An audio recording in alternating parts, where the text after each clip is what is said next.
সকলোকে নমস্কাৰ জনাইছোঁ। মই বৰ্তমান গৈ আছোঁ ৰজাগড়ৰ বৰনদী অভয়াৰণ্যৰ ভিতৰলৈ।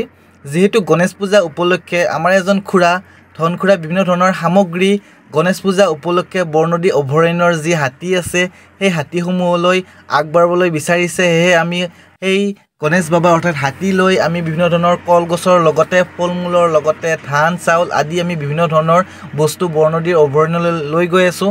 যিহেতু বৰনদী অভয়াৰণ্যৰ আমি ভিতৰলৈ গৈ আছোঁ, আমাৰ লগত আমাৰ বৰনদী ৱাইল্ড লাইফৰ ফৰেষ্ট গাৰ্ডসমূহো আমাৰ লগত আছে নিৰাপত্তা দিবলৈ। যিহেতু অলপমান বৰনদীৰ ভিতৰলৈ একেবাৰে আমি সোমাই যাম, বিভিন্ন ধৰণৰ জীৱ জন্তু আহিব পাৰে, সেয়েহে তেওঁলোককো লগত লৈ আমি বৰনদী অভয়াৰণ্যৰ ভিতৰলৈ বৰ্তমান সোমাই গৈ আছোঁ। আমি বৰনদী অভয়াৰণ্যলৈ বিভিন্ন ধৰণৰ আমাৰ ট্ৰেক্টৰত গৈ আছোঁ, যিহেতু কলগছো লৈ গৈ আছোঁ। আমি চাওকচোন, এয়া এইসমূহ কলগছ। আমি এয়া বৰনদী অভয়াৰণ্যৰ ভিতৰলৈ বৰ্তমান আহি পালোহি। এতিয়া আমি এই বস্তুবোৰ আমি নুৱাব লাগিব, এঠাইত আমি ধুনীয়াকৈ বস্তুবোৰ থ'ব লাগিব।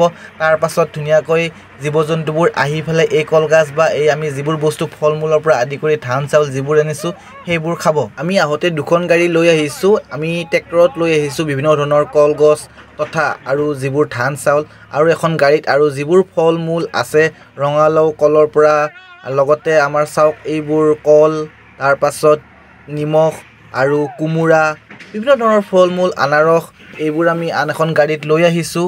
চাওক, এয়া আমি বৰ্তমান বৰনদীৰ ভিতৰৰ একেবাৰে মাজত আহি পাইছোঁ। ওচৰতেই হাতীবোৰ আছে, কিন্তু যিহেতু আমাৰ নিৰাপত্তাৰক্ষী অৰ্থাৎ আমাৰ বৰনদী অভয়াৰণ্যৰ যিবোৰ ফৰেষ্ট গাৰ্ড আছে সেই ফৰেষ্ট গাৰ্ডবোৰ একেবাৰে আমাৰ ওচৰতে আছে, সেয়েহে জীৱ জন্তুবোৰ বৰ্তমান অহা নাই। আমি যেতিয়া ইয়াতে এই বস্তুবোৰ থৈ যাম, যিবোৰ ফল মূল খাদ্যবোৰ থৈ যাম, থৈ যোৱাৰ পিছত চাগে আহিব। এতিয়া বৰ্তমান কোনো জীৱ জন্তু ইয়ালৈ অহা নাই।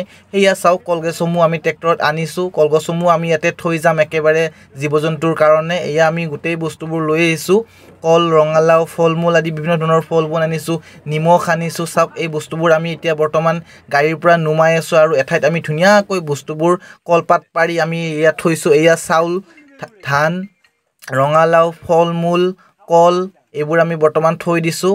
আৰু যাতে গণেশ বাবাই সকলোৰে মংগল কৰক তাৰেই কামনা কৰিছোঁ। লগতে জীৱ জন্তুসমূহ বা হাতী বাহিৰলৈ ওলাই আহি কাৰো অপকাৰ বা অন্যায় নকৰক তাৰে কামনা কৰিছোঁ। ধন্যবাদ।